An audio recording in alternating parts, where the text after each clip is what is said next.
Tutawakaribisha na Mtumbo tarehe 4. Maadhimisho ya Chama cha Mapinduzi mkoa wa Ruvuma yatafanyika na Mtumbo. Kwa hiyo naamini vijana wengi mtajitokeza.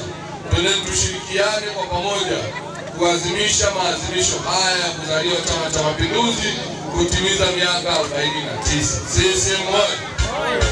Lakini baada ya kusema hayo, niliahidi hapa kwamba mshindi atakayepatikana katika mechi ya viongozi na hamasa nitatoa shilingi 50,000.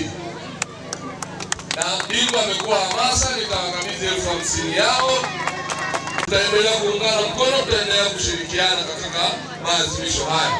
Lakini pia nitumie fursa hii kuwakaribisha sana. Maadhimisho haya ya Jumuiya ya Umoja wa Vijana wa Chama cha Mapinduzi mkoa wa Ruvuma yatafanyika wilaya ya Nyasa. Tutafanya maadhimisho haya kule wilaya ya Nyasa, niwakaribisheni sana. Lakini mwisho wa yote, nawashukuruni sana kwa upendo wenu mkubwa kwa kuweza kujitokeza. Lakini pia niwashukuru sana wilaya Songea mjini kwa jumuiya ya Jumuiya ya Umoja wa Vijana kwa kulifanya tukio hili, lakini pia uliona nafaa kuja kuwa mgeni rasmi hapa.